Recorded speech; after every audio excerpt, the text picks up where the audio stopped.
The night my mother threw me out, she was wearing her best pearls. I remember that detail because it felt deliberately cruel, like she had dressed for the occasion. The dining room was lit with the warm glow of the chandelier my parents had ordered from Italy 3 years ago, and the whole house smelled of the pot roast that my grandmother used to make every Sunday before she passed. Someone had put on soft instrumental music. The table was set for 11 people. And in the middle of all that warmth and light and the sound of my aunts laughing in the kitchen, my mother stood at the foot of the stairs and told me to get out of her house. I didn't beg. I didn't cry. I picked up my coat from the chair by the door, and I walked outside into a February night in Chicago that felt like standing inside a freezer. Before I tell you what my father found on my sister's laptop that made my mother go completely silent for the first time in 30 years, drop a comment and let me know where you're watching from. I want to know how far this reaches. The cold in Chicago in February isn't polite. It doesn't ease you in. It hits you like a wall the second you step outside. And it finds every gap in your clothing, every exposed inch of skin, and it gets to work immediately. I stood on the front porch of the house I grew up in, the house where I learned to ride a bike in the driveway and where I still had a shelf of middle school trophies in the bedroom upstairs, and I watched my breath turn to vapor in the dark. Through the long sidelight window next to the front door, I could see my mother walking back toward the dining room. She didn't look back once. Let me tell you what happened in the 40 minutes before that moment, because none of it started the night it happened. These things never do. My father, Gerald, was retiring after 31 years as a structural engineer. That weekend, Saturday night, was the official family dinner before his Monday retirement ceremony. My mother, Sandra, had been planning it for 6 weeks. Catered food, the good china, the linen napkins she only brought out twice a year. My aunts had driven in from Ohio. My father's older brother had flown in from Portland. This was supposed to be the kind of evening you look back on and feel warm about.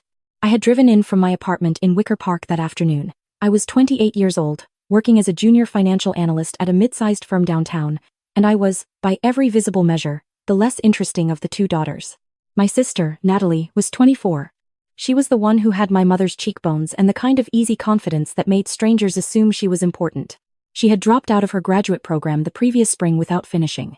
A fact that had been quietly absorbed and forgiven and never mentioned again at the dinner table. She lived at home. She drove a car my parents paid for. She had a social media following of about 40,000 people, mostly because she posted aesthetically pleasing photos of herself doing things like making sourdough and visiting local bookshops. And my mother referenced this number in conversation the way other people reference their children's law degrees. I had known for most of my life that I was not the favorite. I want to be precise about that, because I don't think my mother hated me. I think she simply found Natalie more interesting, more relatable, more worthy of her full attention, and she had never once tried to hide it. By the time I was in high school, I had stopped expecting equal treatment and started simply documenting the gap between how she spoke to Natalie and how she spoke to me. Not with bitterness.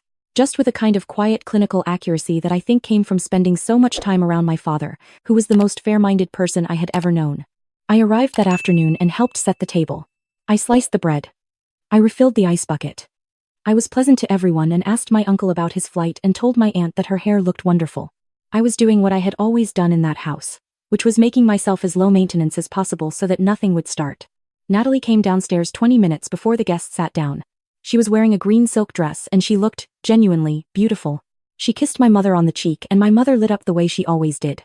She asked if anyone had taken a photo of her earrings yet because she'd just gotten them and wanted to post tonight. Someone got out their phone. There was a small photo shoot in the hallway. I went back to the kitchen. The dinner was going well. My father was at the head of the table, looking quietly happy in the way he always did when the whole family was together, which was rare enough that he treated it carefully, like something fragile. He was telling a story about his first week at the firm in 1993 and my uncle was laughing and my aunts were refilling their wine glasses and for about 45 minutes everything was fine. Then Natalie pushed back her chair. She stood up slowly, and the expression on her face was the one I recognized immediately, the one I had been seeing my entire life. It was the expression she wore when she had decided something was going to happen and she was in the process of making it happen. Her lower lip was trembling just slightly. Her eyes were wide and wet. She had the look of someone who had been wronged and was only barely holding herself together out of courtesy to others. She said that she needed to say something and that she was sorry to do it now but she didn't know what else to do. She said that her grandmother's ring was missing. The table went quiet. My grandmother on my mother's side had passed away 14 months earlier. Among the things she had left behind was a sapphire ring, antique, set in white gold, that had belonged to her own mother before her. She had specified in her handwritten notes, not in the will but in the personal letters she had written to each of her daughters, that this ring was to go to Natalie. She had given it to Natalie directly, at a small family gathering, about 3 weeks before she died. I had been there. I had watched Natalie open the little velvet box and cry, and I had felt something complicated and private about the fact that I had not been given anything. And then I had let it go because my grandmother had loved us both in her own way, and people get to decide who gets their jewelry. Natalie said the ring had been in its box on her dresser that morning and now it was gone. She said she had looked everywhere. She said she couldn't think of who could have taken it. And then she looked directly at me. She didn't say my name. She didn't point. She just looked at me, and then she looked at my mother, and that was enough. My mother set down her fork. The transformation was so fast it was almost impressive. 1 second she was the gracious hostess at a beautiful dinner. The next she was a different person entirely, standing up from her chair and asking me, in a voice that was very controlled and very cold, whether I had been upstairs in Natalie's room that afternoon. I said yes. I had gone upstairs to use the bathroom because the downstairs one was occupied. She asked if I had gone into Natalie's room. I said no. I had used the hall bathroom. I hadn't gone into Natalie's room. She looked at me the way she always looked at me when she had already decided I was lying, which was a look I had been receiving since I was approximately 8 years old. It was a look that said she wasn't angry, she was just disappointed, and beneath the disappointment was something that had no softness in it at all. She said she wanted me to empty my pockets. The table was completely silent. 11 people, including my father's older brother who had flown in from Portland, were watching me stand up and turn out my pockets. My phone. My lip balm. A gas station receipt. No ring. She said she wanted to check my coat. I got my coat. She went through every pocket. No ring. She said she wanted to check my bag. I handed her my bag. She went through it in front of everyone, methodically, pulling out my wallet and my notebook and my charger and my tampons and setting them on the table. No ring. She put everything back and set the bag down and looked at me and said, very quietly, that she thought it would be better if I left. She said the family needed this evening to be peaceful, and that my presence was making it very difficult for Natalie to feel safe. I looked at my father. He was watching my mother with an expression I couldn't read. He started to say something and she spoke over him, sharp and quick, telling him that she was handling it and that he knew as well as she did the history here. I want to stop here and tell you what she meant by the history, because that phrase is doing a lot of work. There was no history of me stealing from Natalie. What there was a history of was Natalie telling my mother stories about me and my mother choosing to believe them. And over approximately 20 years this had created a kind of accumulated mythology, a version of me that existed only in my mother's mind, in which I was the difficult one, the jealous one, the one who couldn't be happy for her sister.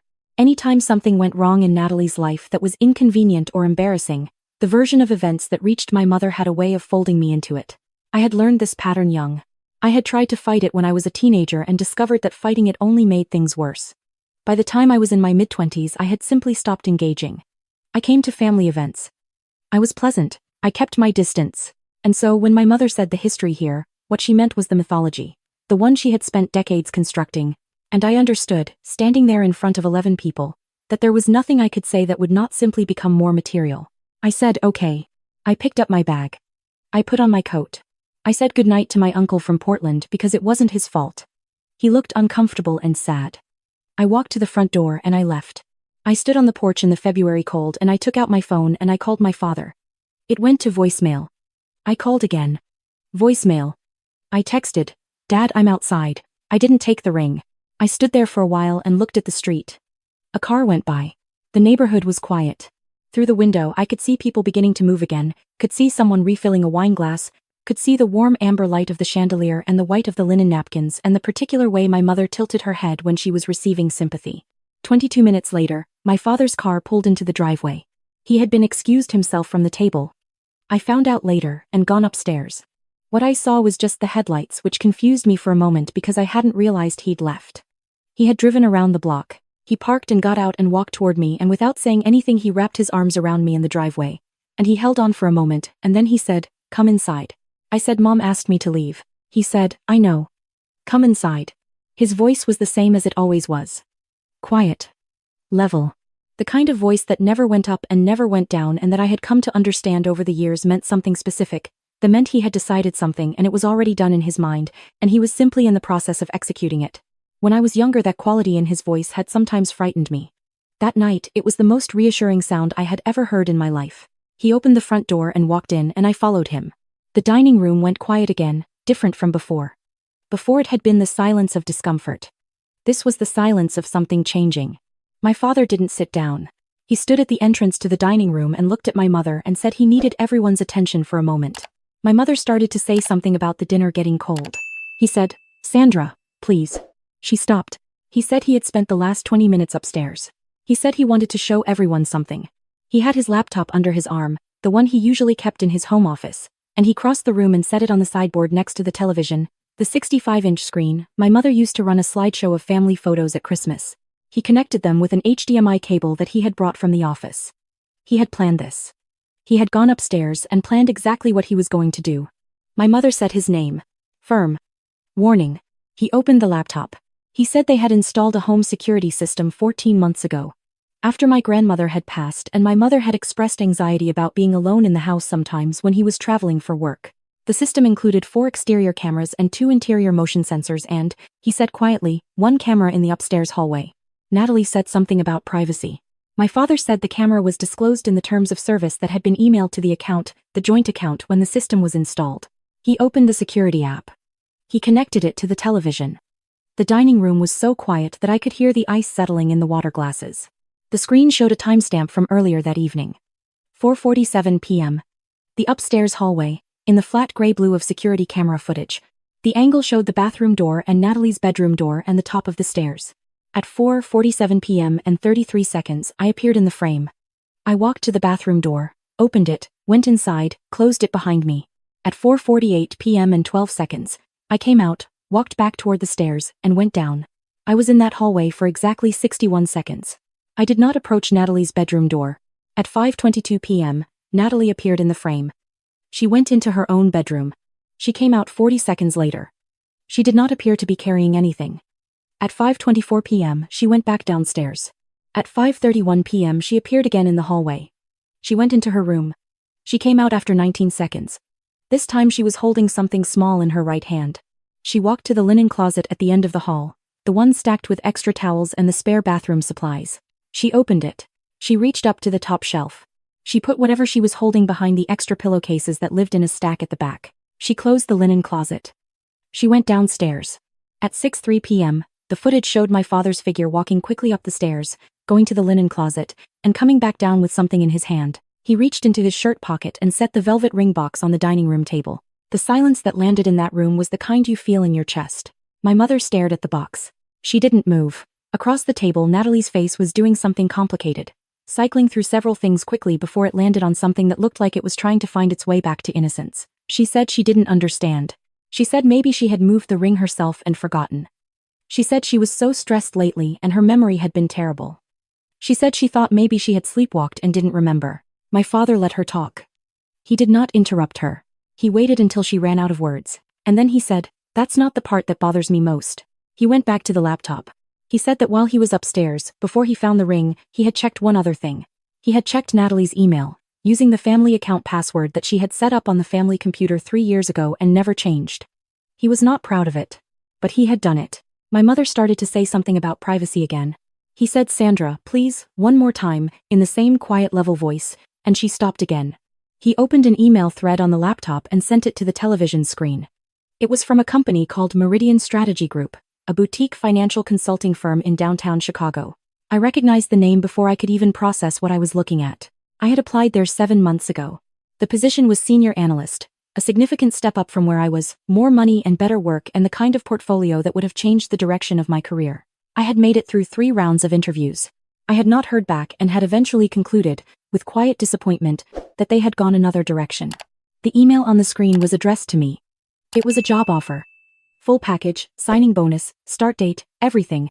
It had been sent to the family email address, an old address I had used on my original application before I'd updated my contact information to my personal one, and apparently failed to update on one form. The date on the offer was 7 months ago. Below the offer was a reply, sent 2 days after the offer arrived, from the same email address. The reply said that after careful consideration, I would not be accepting the position, and wished the team well. I had not written that email. Below that reply was a follow-up from Meridian, expressing disappointment and saying they hoped we might stay in touch for future opportunities. And below that, nothing. The thread ended there. No forwarding to my real address. No mention of it to me. The offer had come, been rejected in my name, and been deleted. I had never known it existed. My father looked at Natalie. He said, "Did you respond to an email addressed to your sister?" Natalie was shaking her head before he finished the sentence. But it was not the kind of headshake that meant no. It was the kind that meant she was trying to rearrange something in her mind fast enough to outrun what was already on the screen. He said her name. Just her name, the way only a parent can. The sound that came out of her was not a word at first.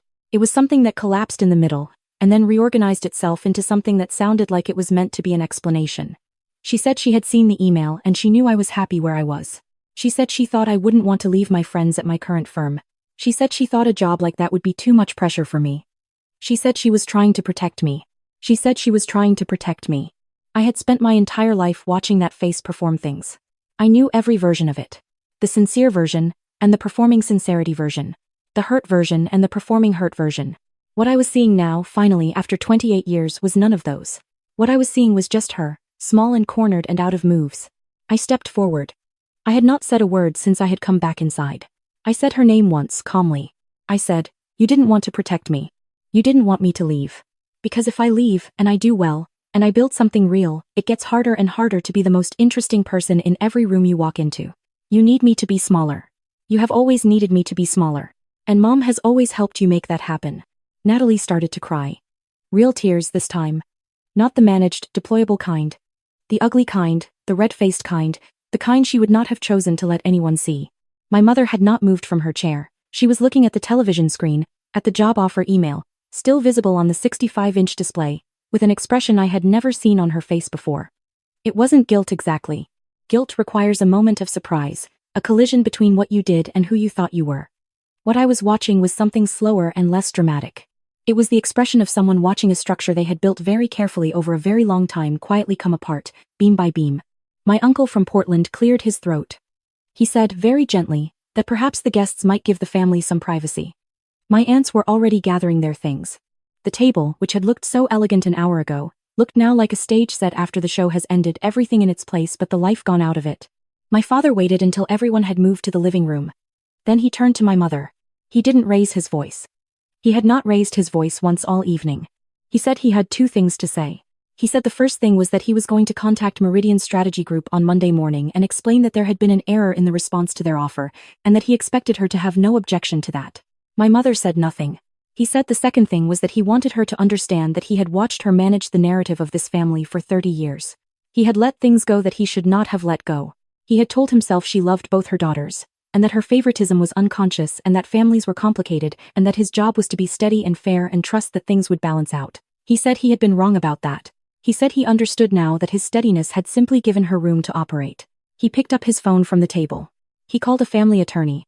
On a Saturday night, because she was also his squash partner and answered for him when it was important, he explained the situation in 4 sentences. He said he wanted to understand what their options were with respect to the family finances, specifically the accounts that had been set up in both daughters' names using the family trust that had been established after my grandmother's estate was settled. He listened for a moment. He said, "Thank you," and he would call on Monday. He put the phone down and looked at my mother and said that the trust documents listed both daughters as equal beneficiaries and required documented consent from both parties for any major financial decisions. He said that if she would like to review those documents together, he would be available in the morning. He said this not as a threat. He said it in the same tone he would have used to suggest they review the grocery list. My mother looked at him for a long moment.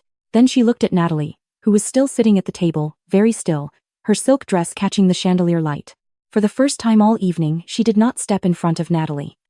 She did not recalibrate and regroup and find the angle that made things look different. She just sat there, and something went out of her face that I did not have a name for, some quality I had never seen absent before. She said, very quietly, that she thought perhaps she and Natalie should stay at her sister's house in Evanston for a few days to give everyone space to think. My father said that sounded reasonable. She got up from the table. She went upstairs. I heard her moving around, the sound of a closet opening and closing, the particular footsteps of someone packing a bag. Natalie sat at the dining room table for another minute without moving. Then she got up too, and she didn't look at me as she passed. And she went upstairs. 20 minutes later they were gone. I stood at the living room window and watched my mother's car back out of the driveway with its headlights cutting through the February dark. I watched it turn onto the street and disappear. The house was very quiet. My father came to stand beside me. He didn't say anything for a moment. Then he went to the kitchen and I heard the sound of the stove clicking and the particular metal sound of the small copper pot that had lived on the second burner for as long as I could remember. The one he used for nothing except hot chocolate. The same pot he had used when I was 7 years old and had the flu. And he had brought it to my room with a mug that had a chipped handle and said it was a defect, but that defects made things more interesting. He brought 2 mugs to the couch and we sat. My uncle from Portland appeared from the living room with his reading glasses pushed up on his head and asked if he could do anything at all. My father said no, thank you, Gary, and my uncle nodded and said he was proud of him and went upstairs to the guest room. I held the mug with both hands. Outside the window, the street was empty and the snow that had been threatening all evening had started to fall, soft and indifferent, covering the driveway and the lawn and the bare branches of the oak tree my father had planted the year I was born. On Monday, he called Meridian Strategy Group. He explained that the response to their offer had been sent in error by another party, without my knowledge or consent. He provided documentation. They asked if I was still interested in the position. I said yes. There was a formality conversation the following week. The offer was reinstated. I start in 6 weeks. The ring is back in its velvet box. My father keeps it in the safe in his office, which he says is where heirlooms belong, meaning in the care of someone who understands what they are actually inheriting. I still don't have a word for what my mother was protecting when she protected Natalie all those years. I used to think it was love. Now I think it was something she had confused for love, a need to have one version of her family be the beautiful version, and I happen to be the part of the picture that made that harder. That's not cruelty, exactly.